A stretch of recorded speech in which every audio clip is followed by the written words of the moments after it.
ایک اعلامیہ بھی جاری کیا گیا ہے مشترکہ طور پہ، گو کہ اس اعلامیہ میں زیادہ کچھ نہیں ہے، کوئی تفصیلات نہیں ہے، لیکن تھوڑا سا میں آپ کو بتا دیتا ہوں پہلے اعلامیہ کے بارے میں، تاکہ فردر چیزیں میں آپ کے سامنے رکھوں۔ بہت انٹرسٹنگ ڈیولپمنٹس ہیں جو ہونے جا رہی ہیں۔ نمبر ایک تو یہ ہے کہ جو اعلامیہ ہے، ایک تو ایران کے جو وزارت خارجہ کے ترجمان ہیں انہوں نے اسٹیٹمنٹ دیا کہ پیر والے دن ہم دوبارہ مذاکرات کریں گے، اور اس سے پہلے جو مذاکرات ہمارے ہوئے ہیں ان میں کچھ چیزیں ہماری طے پائی ہیں۔ اعلامیہ بھی یہی بتا رہا ہے کہ ایک کمیٹی بنائی جائے گی، اور یہ جو کمیٹی بنائی جائے گی یہ چیزوں کو طے کیا کرے گی، اور دونوں طرف سے جو مذاکرات کار ہیں ان کو آگاہ کرے گی، اور ان سے ڈیولپمنٹ لینے کے بعد چیزوں کو کمپائل کرے گی، کیونکہ ٹیکنیکل چیزیں ہیں بہت ساری، تو ایک کمیٹی بیٹھے گی اور بیٹھ کے دونوں جانب سے، اس کے اندر بیوروکریٹس ہو سکتے ہیں، کچھ سیاستدان ہو سکتے ہیں، کچھ ایسے پڑھے لکھے لوگ ہو سکتے ہیں جو اس سارے عمل کو جانتے ہیں۔ قطر کے پاس بہت ٹیکنیکل لوگ ہیں، میں بھی پاکستان کے پاس بھی ہوں۔ ایران جو ہیں وہ ویسے ہی بہت تیز ہیں، ایرانی مذاکرات کے میدان میں کسی کو اندازہ نہیں تھا، اور امریکنز تو یہ کام پوری دنیا میں کرتے رہتے ہیں، اور بھی کئی لوگ شامل ہو سکتے ہیں۔ لیکن ابھی ایک کمیٹی بنائی جائے گی، اور یہ کمیٹی ایران اور امریکہ کے بیچ میں ہونے والے مذاکرات میں جو پیش رفت ہے اس کو ریکارڈ کے اوپر رکھا کرے گی، اور چیزوں کو آگے بڑھانے میں مدد دے گی۔ یہ ہے جناب مختصر اعلامیہ۔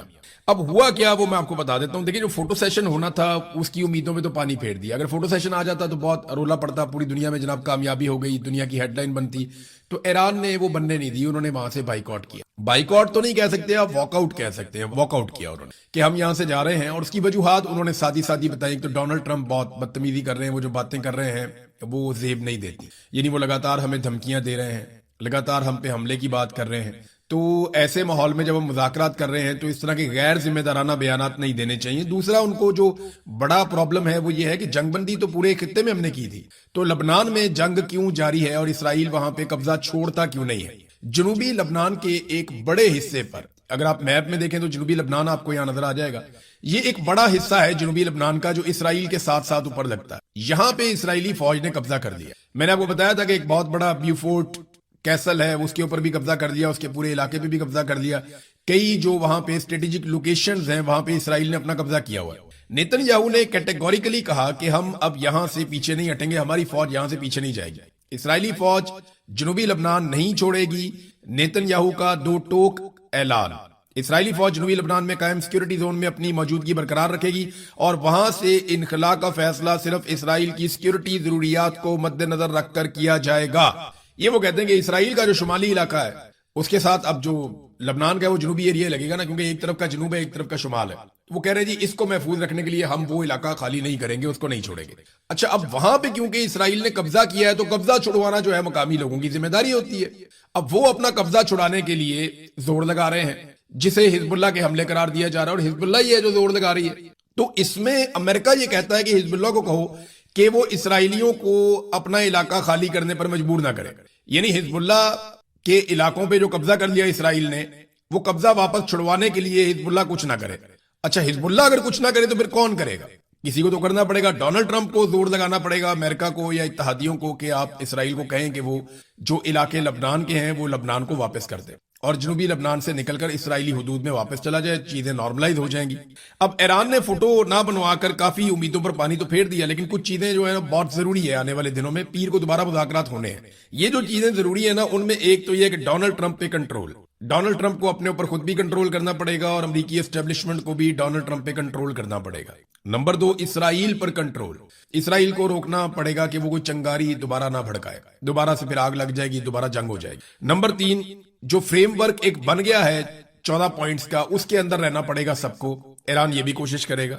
تو ایران ٹیبل پر زیادہ سے زیادہ حاصل کرنا چاہتا ہے، کیونکہ اسے اندازہ ہے کہ امریکہ اب اس جنگ کو مزید نہیں لڑنا چاہتا، اور امریکنز کو صرف فیس سیونگ چاہیے اپنے شہریوں کے سامنے۔ تو جتنی فیس سیونگ انہیں چاہیے اتنی تو نہیں ملے گی، لیکن کچھ نہ کچھ فیس سیونگ امریکنز کو مل جائے گی۔ لیکن ایرانی وفد کو بھی فیس سیونگ چاہیے، ان کے اوپر بھی مجتبی خامنائی کا اور ایرانی قوم کا بڑا دباؤ ہے، اور وہ اپنے پیچھے بہت ساری لاشیں چھوڑ کر آئے ہیں، بہت سارے شہید چھوڑ کر آئے ہوئے ہیں۔ ابھی تو آیت اللہ علی خامنائی کی تدفین بھی نہیں ہوئی، تو ان کے اوپر بھی بہت دباؤ ہے، انہیں بھی بڑی فیس سیونگ چاہیے۔ تو شہباز شریف اور فیلڈ مارشل نے اچھا کام کیا، انہوں نے زور لگایا، حالانکہ فیلڈ مارشل کا یہ ڈومین نہیں ہے، وہ اپنی آئینی حدود سے باہر نکل گئے، انہوں نے اپنے حلف کی خلاف ورزی کی، لیکن پھر بھی شہباز شریف نے، ان کی سرکار نے، موجودہ رجیم نے زور لگایا، چاہے امریکنز کو خوش کرنے کے لیے لگایا، ان کو فیس سیونگ دینے کے لیے لگایا، لیکن کم سے کم اس کا دنیا کو فائدہ ہوا، اور جو اچھی بات ہے اس کو ایکسپٹ کر لینا چاہیے۔ ہاں اب شہباز شریف کو اور فیلڈ مارشل کو واپس پاکستان آ کر پاکستان پہ توجہ دینی چاہیے. یہاں جو ہے وہ چوری کے مینڈیٹ کے اوپر تمام اداروں پہ انہوں نے کنٹرول کیا ہوا ہے اور پارلیمان کو بھی یرغمال بنایا ہوا ہے. دہشت گردی ہے, غربت ہے, بے روزگاری ہے اور مہنگائی ہے, یہ لگاتار بڑھ رہے ہیں, کم نہیں ہو رہے. اور معیشت مکمل طور پہ پاکستان کی تباہ ہو چکی ہے. کوئی غیر ملکی سرمایہ کاری پاکستان میں لانے کو تیار نہیں ہے. لگاتار سرمایہ کاری گرتی چلی جا رہی ہے اور لوگ پاکستان سے پیسہ نکال کر باہر لے جا رہے ہیں, چاہے وہ پاکستانی ہیں چاہے وہ غیر ملکی سرمایہ کار ہیں. پیسہ پاکستان سے لگاتار باہر جا رہا ہے اور پاکستان میں ہر خطے کے لوگ ناراض ہیں. آپ بلوچستان چلے جائیں, آپ خیبر پختونخوا چلے جائیں, آپ قبائلی علاقوں میں چلے جائیں, آپ گلگت بلتستان میں چلے جائیں, آپ کشمیر میں چلے جائیں, آپ پنجاب میں یا سندھ میں چلے جائیں, آپ جہاں مرضی جائیں, پاکستان میں شہری بہت بری طرح ناراض ہیں موجودہ سرکار سے اور رجیم سے, اور وہ چاہتے ہیں کہ انہیں انصاف ملے. لیکن اس کی توقع فی الحال ان لوگوں کے ہوتے ہوئے تو مشکل ہے. لیکن ہاں, لطیف کھوسا صاحب نے ایک بڑا زبردست سٹیٹمنٹ دیا. میں امید کر رہا تھا کہ اس قسم کا سٹیٹمنٹ جو ہے وہ آئے گا جاوید ہاشمی صاحب کی جانب سے, اور میں ابھی بھی انتظار کر رہا ہوں کہ جاوید ہاشمی صاحب ضرور اس کے اوپر اپنی بات کریں گے. لیکن لطیف کھوسا صاحب نے حیران کن انداز میں بڑا کھل کر فیلڈ مارشل کی ایکٹیویٹیز کے خلاف ایک سٹیٹمنٹ دیا. انہوں نے کہا جی D G I S P R ہر ہفتے اتنے لمبے چوڑے بھاشن دیتا ہے کہ ہمارا سیاست سے کوئی تعلق نہیں ہے, تو پھر ادھر کیا کر رہے ہو؟ کیا یہ فوجی سربراہ کا کام ہے؟ وہ بھی تو سیاست کر رہے ہو. سفارتکاری بھی سیاست ہے. جے ڈی وینس کہتا ہے کہ اتنی میں نے اپنی بیوی بچوں سے بات نہیں کی جتنی جفیاں ڈال کر فیلڈ مارشل سے بات کرتا ہے. خدا کا خوف کرو. ان کی نظر میں تو ہو جاؤ گے ہر دل عزیز, وہاں تمہیں رہائشی جزیرے مل جائیں گے, مگر تمہاری دھرتی ماں کا کیا ہوگا؟ غیرت دلانے کی کوشش کی لطیف کھوسا نے کہ پاکستان کے بارے میں کچھ سوچو. وہی میں کہہ رہا ہوں کہ انڈیا نے پانی روکا ہوا ہے, فیلڈ مارشل کی ذمہ داری ہے آ کر پانی چھڑوائے. ان کی ذمہ داری ہے کشمیر کو فوری طور پہ آزاد کروائیں. اتنی طاقت انہوں نے لے لی ہے, فیلڈ مارشل بن گئے, اس سے آگے تو کچھ نہیں ہو سکتا. اور ان کی ذمہ داری نہ صرف کشمیر کو آزاد کروانا بلکہ پاکستان کو دہشت گردی سے پاک کرنا اور محفوظ کرنا بھی ہے. لیکن یہ ساری چیزیں وہ نہیں کر پا رہے. عالمی سطح پہ وہ امن کے لیے بہت کوشش کر رہے ہیں جس کو سراہا بھی جا رہا ہے. ناظرین, ان صحافیوں اور دانشوروں کو آپ نے یاد رکھنا ہے جو اس وقت فیلڈ مارشل کی غیر آئینی اور اپنے حلف سے خلاف کی گئی حرکات و سکنات کو بڑھا چڑھا کر اس کے قصیدہ گوئی کر رہے ہیں.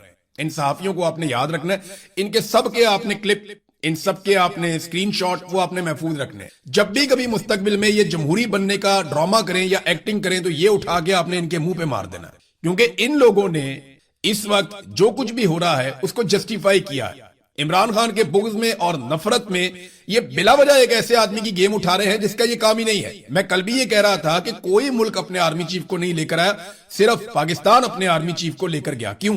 باقی ممالک بہت سمجھدار ہیں, انہیں پتا ہے سرکاری ملازم ہے, اس کا کام سیکیورٹی کی ڈیوٹی ہے, اس کو لے جا کے ہم کام مذاکرات کے اندر بٹھا لیں.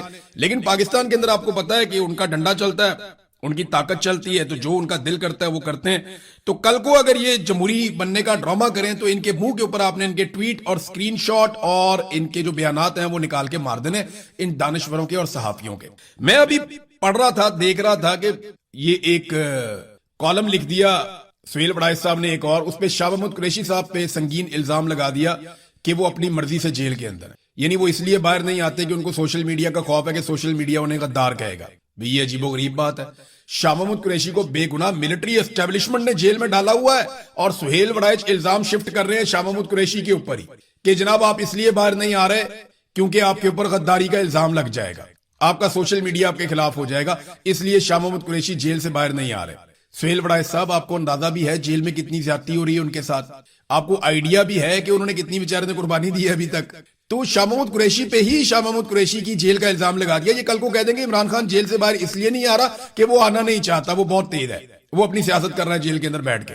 ان کو بالکل بھی اندازہ نہیں ہے یہ کیا بات کر دیتے ہیں. بھائی جس نے ظلم کیا ظالم کا نام لینے سے کیوں ڈرتے ہو؟ یہ تو وہ ایک شعر ہوتا تھا, ہم اردو میں سنا کرتے تھے عدالتوں میں, کہ منصف نے قاتل کی یہ دلیل بھی مان لی کہ جو مقتول ہے وہ خود ہی خنجر کے اوپر گر گیا تھا, یعنی اس کو مارا نہیں گیا, وہ خود ہی مر گیا.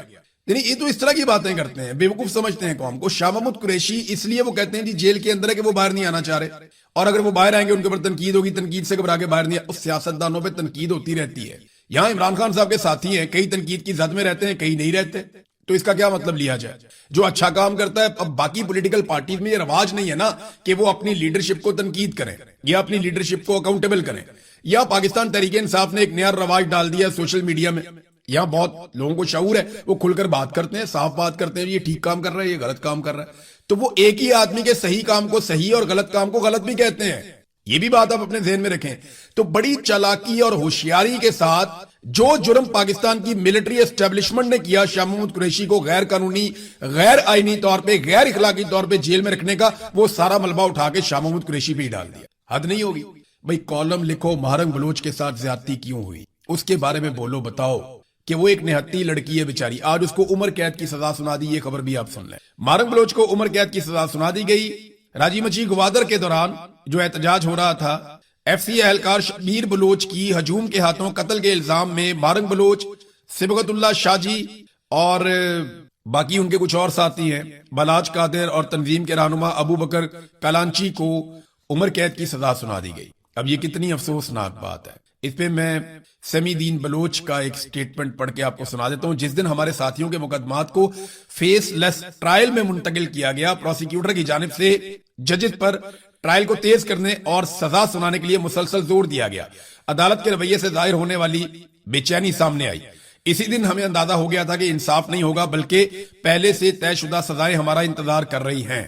لیکن بلوچ قوم یہ حقیقت کبھی فراموش نہیں کرے گی کہ پرامن سیاسی آوازوں کو خاموش کرانے کے لیے صرف پولیس، قانون نافذ کرنے والے ادارے، حکومت اور خفیہ ایجنسیاں ہی متحرک نہیں ہوئی، بلکہ انصاف کے ایوان بھی اس پر عمل درآمد کرنے میں شریک ہو گئے. وہی عدلیہ جس سے مظلوموں نے امید باندھی تھی کہ وہ ظلم کے سامنے دیوار بنے گی، اسی نے ظالم کے ہاتھ مضبوط کیے. وہی ججز جن پر انصاف کی ذمہ داری عائد تھی، انہوں نے انصاف کا ترازو طاقتوروں کے حق میں جھکا دیا اور اپنے حق میں کھڑے ہونے والے مظلوموں کو عمر قید کی سزائیں سنا دی گئیں. یہ بڑی سخت اور بڑی سخت زیادتی ہے. لیکن ایک بات میں آپ کو بتا دوں، یہ نہتی لڑکی کا خوف یہ بتا رہا ہے کہ مہرنگ بلوچ ایک دن باہر آئے گی. یہ آپ یاد رکھیے گا. اس غلطی کا احساس کرنا پڑے گا پاکستان کی ملٹری اسٹیبلشمنٹ کو. ان پالیسی سے نہ ملک چلتے ہیں نہ آگے بڑھتے ہیں. ایک دن مہرنگ بلوچ باہر آئے گی اور وہ آپ سب کو شرمندہ کرے گی، اور پورا نظام اس سے آنکھیں نہیں ملا پا رہا ہوگا. یہ بات یاد ویسے تو بہت ڈیٹ ہے، لیکن مہرنگ بلوچ کا سامنا نہیں کر پائیں گے، ابھی بھی نہیں کر پاتے. اسی لیے پہلے اس کو جیل ٹرائل کے اندر لے گئے. اس کے بعد کیا کیا؟ جیل ٹرائل میں لے جانے کے بعد مہرنگ بلوچ کا فیس لیس ٹرائل کر دیا. اور پھر جب انہوں نے بائیکاٹ کیا تو ادھر پی ٹی آئی کے ایک سابق صدر ہیں آئی ایل ایف کے، اقبال شاہ صاحب، انہوں نے جناب وہ کیس لڑ لیا. بہرحال پاکستان تحریک انصاف نے ان کو ڈسون کیا. انہوں نے کہا جی ان کا ذاتی فیل ہے اور ہم نے ان کو یہ بتا دیا ہے کہ اس کی ذمہ داری ان کے اوپر خود ہی عائد ہوگی. ادھر مہرنگ بلوچ کو سزا ہو رہی ہے، ادھر سرفراز بگٹی پورے صفحے کا اشتہار دے رہا ہے.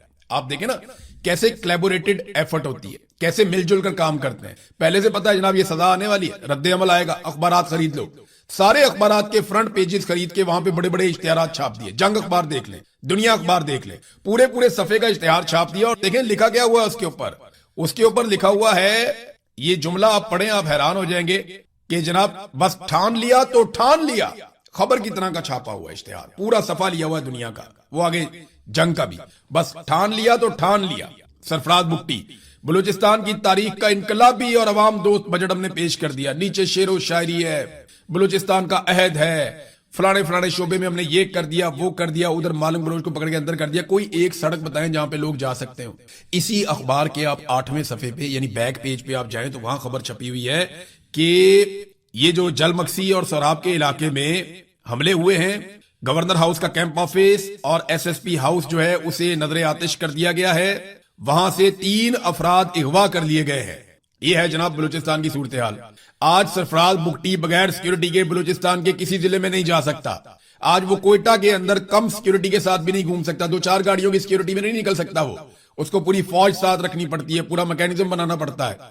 آج شام کے بعد آپ بلوچستان کے کسی بھی علاقے میں نہیں جا سکتے. اور یہ سارا کچھ موجودہ رجیم نے کیا ہے. جو حالات بہتری کی طرف جا رہے تھے ان کا بیڑا ہی غرق کر کے رکھ دیا، ستیہ ناش کر دیا پورے بلوچستان کا. اب پورے صفحے کا اشتہار چھاپ دیا تاکہ مہرنگ بلوچ کے معاملے سے توجہ ہٹ سکے. نہیں ہٹے گی. مہرنگ بلوچ کو آپ شکست دے ہی نہیں سکیں گے کیونکہ وہ حق کے ساتھ کھڑی ہوئی ہے، انصاف مانگ رہی ہے، انسانی حقوق کے ساتھ کھڑی ہوئی ہے. آج بلوچستان کے ہر گھر کے اندر ہر بچی مہرنگ بلوچ بن رہی ہے، ہر بچی مہرنگ بلوچ کی طرح آواز اٹھا رہی ہے. آپ دیکھتے جائیے گا آپ کے سامنے کتنی ساری مہرنگ بلوچ آ جائیں گی. یہ ناظرین ایک اور ظلم ہوا ہے، یہ بھی میں آپ کے سامنے رکھ دیتا ہوں. ہمارے بڑے اچھے دوست ہیں، ساتھی ہیں، احمد فرحاد.